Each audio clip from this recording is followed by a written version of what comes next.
19 رکوع میں آگاہ کیا گیا کہ نوع انسانی تک اللہ کے دین کی تبلیغ کا حق ادا کرنا ایک کٹھن ذمہ داری ہے، اس میں کوئی شک نہیں۔ کسی کو آپ بولے نا قرآن پڑھنے کو، آؤ قرآن پڑھتے ہیں، آپ کا تو بس یہی کام ہے۔ آپ کے پاس ٹائم ہے، ہمارے پاس ٹائم نہیں ہے۔ آپ کا تو یہی کام ہے، سنیں، خوش ہوں۔ آپ صلی اللہ علیہ وسلم کو بھی لوگ سناتے تھے، نوح علیہ السلام کا کتنا مذاق اڑایا گیا، موسیٰ علیہ السلام کی قوم نے بہت تکلیفیں دی۔ تو اس لیے ہاں، ہمیں اگر کوئی کچھ کہتے تھے تو کوئی بات نہیں، کوئی بات، ویلکم، کوئی بات نہیں، ٹھیک ہے، اللہ دیکھ رہا ہے، اللہ خوش ہوگا کہ میں نے یہ باتیں سنی تھی، میں نے اپنی ذمہ داری تو نبھائی۔ ضروری ہے کہ اس ذمہ داری کی ادائیگی کے لیے اللہ سے مدد مانگی جائے، سب سے پہلے مدد مانگنی ہے، اور اس میں کیا چیز اہم ہے؟ صبر و استقامت کی روش اختیار کرنا، صبر، استقامت،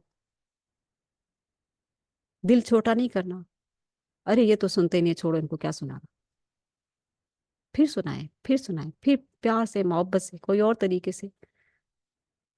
حق کی راہ میں مال و جان قربان کرنے کے مراحل آ کر رہتے ہیں، جو لوگ ان مراحل میں ڈٹ جاتے ہیں ان پر اللہ کی رحمتیں نازل ہوتی ہیں اور انہیں ہدایت یافتہ ہونے کی سند عطا ہوتی ہے۔ اللہ تعالی ہم سب کو ہدایت یافتہ لوگوں کی سند میں شامل فرمائے، آمین۔ رکن نمبر 20، قلبی اطمینان، ایمان کیسے حاصل ہوتا ہے؟ بہت امپورٹنٹ، اور سے ہم دیکھیں گے 20ویں رکوع میں، سورہ بقرہ کے 20ویں رکوع کا عنوان ہے قلبی اطمینان کیسے حاصل ہوتا ہے۔ ہم میں سے ہر ایک قلبی اطمینان چاہتا ہے، دل کا سکون چاہتا ہے، دل کی راحت چاہتا ہے، دل کا اطمینان چاہتا ہے، کوئی بھی ڈپریشن اور انزائٹی میں نہیں جانا چاہتا، کوئی بھی خوف نہیں برداشت کر سکتا کسی بھی قسم کا۔ تو قلبی اطمینان کیسے حاصل ہوگا؟ قرآن سے، سورہ بقرہ کے رکوع نمبر 20 سے پڑھ کے دیکھیں، ہم تو اس کا خلاصہ کر رہے ہیں۔ اگر آپ لوگوں کو جستجو ہو جائے اس خلاصے کے بعد قرآن کھولنے کی تو بڑی کامیابی ہے یہ۔ 20ویں رکوع میں اللہ نے یہ حقیقت بیان کی کہ ایمان کیسے شعوری طور پر حاصل ہوتا ہے۔ ایمان اللہ نے ہر انسان کے وجود میں رکھ دیا ہے، لیکن رفتہ رفتہ ہم اس ایمان سے غافل ہو جاتے ہیں۔ کیسے؟ دنیا کی طرف لگ کر، دنیا کی عیاشیوں بے بدماشیوں میں لگ کر۔ لیکن رفتہ رفتہ ہم اس ایمان سے غافل ہو جاتے ہیں۔ کائنات میں اللہ کی بے شمار نشانیاں ہیں، ان پر غور کرنے سے اللہ یاد آ جاتا ہے۔ کیسے ہم کہتے ہیں نا سبحان اللہ، بارش ہو رہی ہوتی ہے، کبھی تیز کبھی ہلکی، کہتے ہیں سبحان اللہ۔ سخت تپتی دھوپ ہے، گرمی شدید ہے، بادل آ گیا، چھائیں ہو گئی، دھوپ کی تپش ختم ہو گئی، کہتے ہیں سبحان اللہ۔ کیسے کیسے اللہ تعالیٰ کے نظارے ہم دیکھتے ہیں نا۔ چاند شروع ہوتا ہے باریک، بڑھتا جاتا ہے، بڑھتا جاتا ہے، فل ہو جاتا ہے، پھر کم ہوتا جاتا ہے، پھر ختم ہو جاتا ہے، پھر اگلے دن پھر نظر آتا ہے۔ جیسے ابھی رمضان کے چاند کا سب کو شدت سے انتظار ہے، خوشیاں منا رہے ہیں سب، رمضان آ رہا ہے۔ تو جب ہم دیکھتے ہیں نا چاند، ارے چاند نظر آ گیا، وہ دیکھو، وہ دیکھو، اللہ اکبر، سبحان اللہ، الحمدللہ۔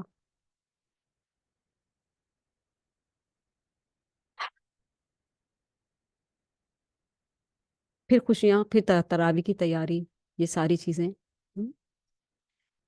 تو کائنات میں اللہ کی بے شمار نشانیاں ہیں، ان پر غور کرنے سے اللہ یاد آ جاتا ہے اور انسان کے اندر چھپے ہوئے ایمانی حقائق شعور کی سطح پر آ جاتے ہیں۔ اپنے ایمان کو چیک کرتے رہا کریں، کیونکہ یہ گھٹتا بڑھتا رہتا ہے، اور ایسی مجلس و محفلوں میں ایمان بہت بڑھتا ہے، بہت سکون آتا ہے۔ آپ اس مجلس میں آئے ہیں، آپ کے لیے فرشتوں نے اپنے پر پھیلائے ہوئے ہیں، آپ بس استقبال کر رہے ہیں، آپ کے لیے سمندر کی مچھلیاں، چیونٹیاں، یہاں تک کہ کائنات کی ہر چیز آپ کے لیے دعائیں مغفرت کر رہی ہے، اور آپ اس وقت اس مجلس میں جو دعا کریں گے وہ قبول ہوگی۔ ٹھیک ہے،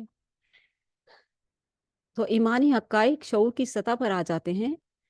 آسمانوں اور زمین کی تخلیق، آسمان سے برسنے والی بارش، زمین میں اگنے والی نباتات، زمین پر پھیلے ہوئے طرح طرح کے جاندار، ہواؤں کی تبدیلی، آسمانوں میں تیرنے والے بادل اور سمندر میں رواں دواں کشتیاں، انسانوں کو عظیم خالق کی معرفت کا شعور دینے والی نشانیاں ہیں۔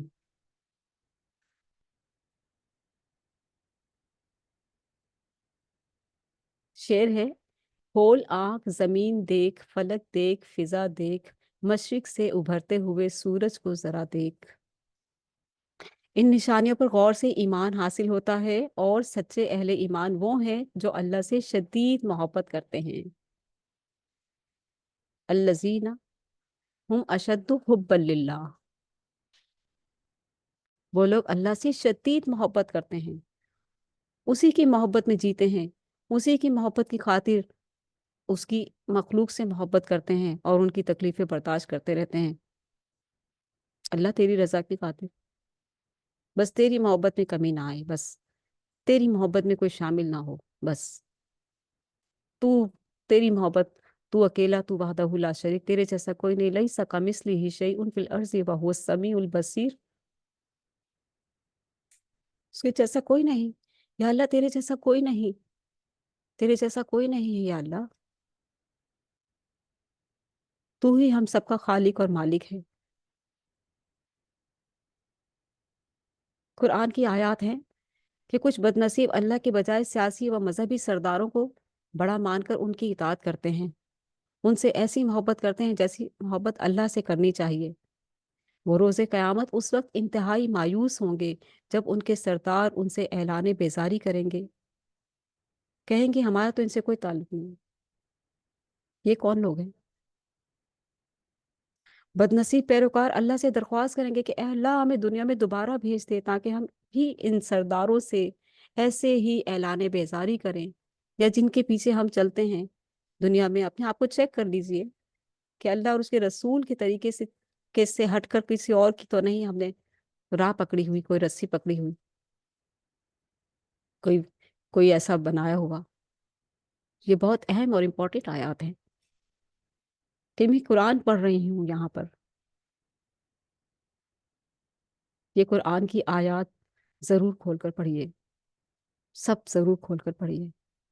سورہ بقرہ کا رکو نمبر 20 کہ اشد حبا للہ والے کون ہیں، اور جو میں مایوس ہو جائیں گے وہ کون ہیں اور کیوں مایوس ہو جائیں گے، یہ آیات کا ترجمہ ضرور پڑھیے۔ جب ان کے سردار، اب یہاں سردار لفظ لکھا ہوا ہے، اس کی تفسیر کی تو بہت لمبا ہو جائے گا۔ ان کے سردار ان سے اعلان بیزاری کریں گے، کھڑے ہو جائیں گے، یہ کون ہے، ان کو ہم سے دور کرو، یہ ہم سے کیوں چمٹے جا رہے ہیں۔ وہ سمجھیں گے کہ یہ ہمیں جنت میں لے جائیں گے، کہیں گے ہم سے ان کو دور کرو۔ تو بدنصیب پیروکار اللہ سے درخواست کریں گے اے اللہ ہمیں دنیا میں دوبارہ بھیج تاکہ ہم بھی ان سرداروں سے ایسی ہی اعلان بیزاری کریں جیسے کہ آج انہوں نے ہم سے اعلان بیزاری کیا ہے۔ ہم تو بہت کچھ سمجھ کے بیٹھے ہوئے تھے کہ شاید بس مرنے کے بعد ہمارا بیڑا پار ہو جائے گا، ہم نے فلاں کی رسی پکڑی ہوئی ہے، فلاں کی لڑی پکڑی ہوئی ہے، ہمارے پیچھے بہت بڑے نام ہیں۔ نہیں، وہ سارے نام بیزار ہو جائیں گے، وہ سارے نام بالکل لا تعلق ہو جائیں گے۔ یہ قرآن میں آیا ہے، میں نہیں کہہ رہی۔ ان کی درخواست رد کر دی جائے گی، دنیا میں تو دوبارہ نہیں بھیجا جائے گا، دنیا تو فنا ہو گئی، ہو چکی ہوگی۔ انہیں ان کی سرداروں کی خدمت والی سرگرمیاں بطور حسرت دکھائی جائیں گی، کیسے ان کی آگے جھکتے تھے، یا کیسے ان کی کرتے تھے، دم بھرتے تھے، یا کیسے ان کی تعظیم کرتے تھے، وہ ہمیشہ آگ میں جلتے رہیں گے۔ یہ بہت خطرناک آیات ہیں، بہت زیادہ ہلا دینے والی آیات ہیں۔ ہمیں اس رکوع کو ضرور ترجمے کے ساتھ پڑھنا ہے، آخر کہیں ہمارے عقیدے میں کوئی ایسی چیز تو نہیں شامل۔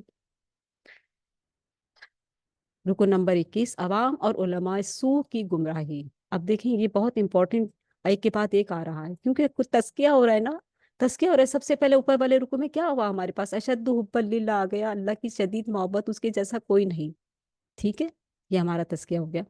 ایمان ہمارا جو عقیدہ ہے وہ درست ہو گیا، ٹھیک ہے۔ اب ہم نے کیا کرنا ہے، اب دیکھیں عوام اور علماء سو کی گمراہی۔ جیسے میں نے شروع میں کہا کہ ہر عالم نہیں، ہر مولوی ملا کے پیچھے نہیں چلا جا سکتا، ہر عالم کو ہم عالم نہیں کہہ سکتے۔ غور کیجئے اس بات پر کہ قرآن کیا کہہ رہا ہے۔ اگر سامنے والا عالم قرآن اور سنت کے مطابق بات کر رہا ہے تو آپ اس کی بات سنیں، سمجھیں، غور کریں۔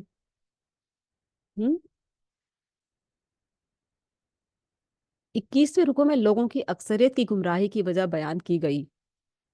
جب بھی ان سے کہا جاتا ہے کہ اللہ کے نازل کردہ احکامات کی پیروی کرو، یعنی قرآن کی، تو وہ کہتے ہیں کہ ہم تو اپنے باپ دادا کے رسم و رواج کی پیروی کریں گے۔ بتائیں